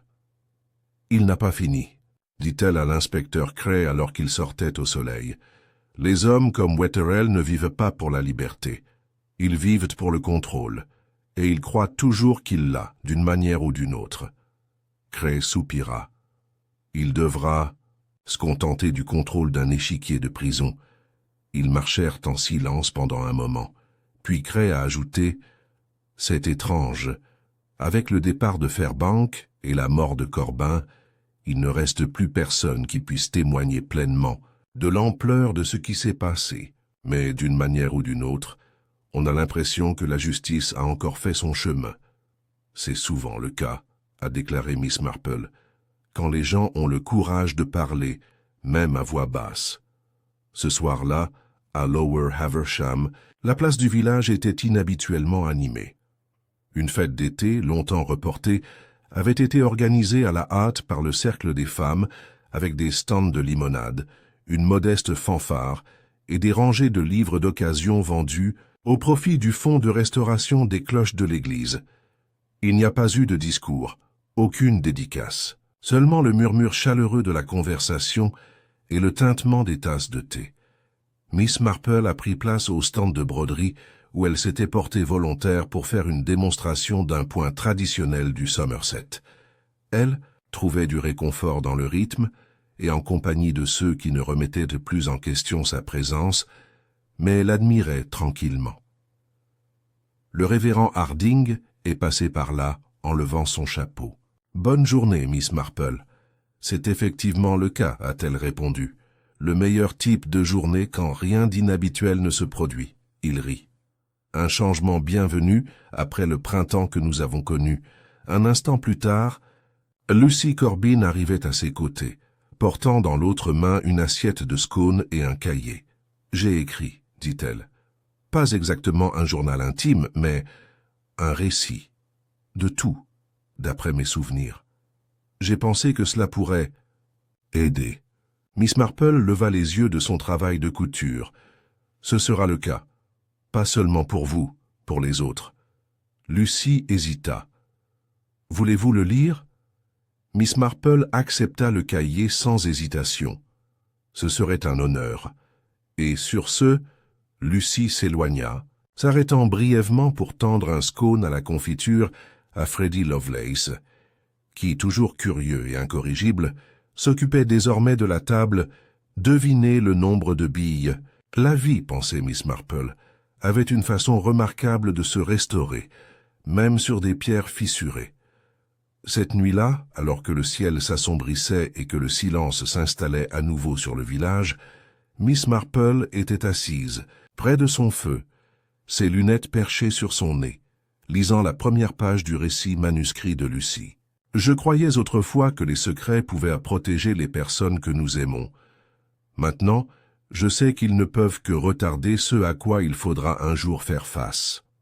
Mon père a fait des erreurs, mais il m'a appris l'importance de dire la vérité, surtout quand c'est le plus difficile.